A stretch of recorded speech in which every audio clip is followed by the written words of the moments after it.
একবার সাহাবী হযরত জাবের দয়াল নবীজি সাল্লাল্লাহু আলাইহি ওয়াসাল্লামকে দাওয়াত করলেন।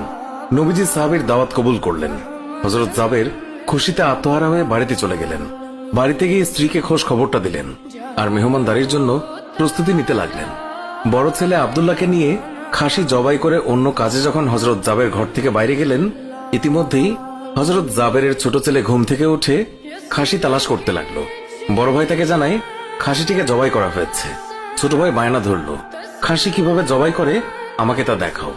অগত্যা বড় ভাই ছুরি হাতে করে ঘরের পেছনে গিয়ে বলল, এখানে জবাই করা হয়েছে। ছোট ভাই জানতে চাইল কিভাবে। বর্ণনা করে বোঝাতে না পেরে অবশেষে বড় ভাই বলল, তাহলে তুমি মাটিতে শুয়ে পড়ো, আমি তোমাকে দেখাই। ছোট ভাই মাটিতে শোয়ার পর বড় ভাই তার গলায় ছুরি চালিয়ে জবাই করার নমুনা দেখাতে গিয়ে ছোট ভাইকে সত্যি সত্যি জবাই করে ফেলল। বড় ভাই যখন দেখল ছোট ভাইয়ের গলা থেকে রক্ত গড়িয়ে পড়ছে, সে ছটফট করতে করতে একসময় নিস্তেজ হয়ে গেছে। তখন বুঝলো ব্যাপারটি কি ঘটেছে। আতঙ্কিত হয়ে সে নিকটবর্তী খেজুর গাছের চূড়ায় উঠে আত্মগোপন করে রইল। এদিকে হযরত জাবের পুত্রদের খোঁজে বাড়ির পেছনে এসে ছোট ছেলের অবস্থা দেখে থমকে গেলেন। অতঃপর তাকে বুকে করে স্ত্রীর কাছে গিয়ে বললেন, তাড়াতাড়ি একটি কম্বল নিয়ে এসো, বাচ্চাটিকে শুইয়ে দিই। স্ত্রী রক্তমাখা সন্তানের লাশ দেখে চিৎকার করে কাঁদতে লাগলেন। কিন্তু স্বামী হযরত জাবের তাকে সান্ত্বনা দিয়ে বললেন, আজ আমাদের শোক প্রকাশ করার দিন নয়, আজ দুঃখ দেখলে নবীজিও দুঃখিত হবেন। অতএব ধৈর্য ধারণ করো, কষ্ট করে হলেও মুখে হাসি ফুটিয়ে তোলো।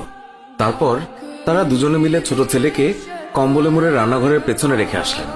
স্ত্রী রান্নার কাজে মন দিলেন। হযরত জাবের বের হলেন বড় পুত্র আব্দুল্লাহর খোঁজে। বাড়ির পেছনে গিয়ে ছেলের নাম ধরে জোরে ডাক দিলেন। গাছের উপর আত্মগোপন করে বড় ছেলে সব ঘটনা প্রত্যক্ষ করছিল আর ভয়ে কাঁপছিল। পিতার ডাক শুনে ভাবল, এখন পালাতে না পারলে আব্বার হাতে ধরা পড়তে হবে। ধরা পড়লে আর রক্ষা থাকবে না। পালানোর উদ্দেশ্যে গাছ থেকে লাফিয়ে পড়ে আঘাতপ্রাপ্ত হয়ে সেও মৃত্যুর কোলে ঢলে পড়ল। পিতা কাছে গিয়ে দেখেন আব্দুল্লাহর দেহে প্রাণের স্পন্দন নেই।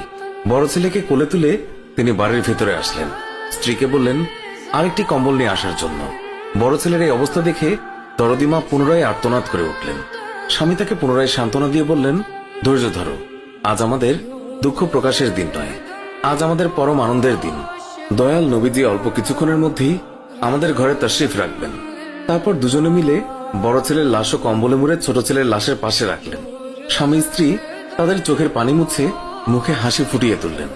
হযরত জাবের বাড়ির সামনে দাঁড়িয়ে নবীজির আগমনের অপেক্ষা করতে লাগলেন।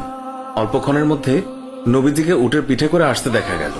হযরত জাবের আনন্দে আত্মহারা হয়ে দৌড়ে গিয়ে স্ত্রীকে নবীজির আগমনের সংবাদ দিলেন এবং পুনরায় তিনি দৌড়ে নবীজির সামনে চলে এলেন। নবীজির উটের কাছে গিয়ে তাকে বাড়ি পর্যন্ত এগিয়ে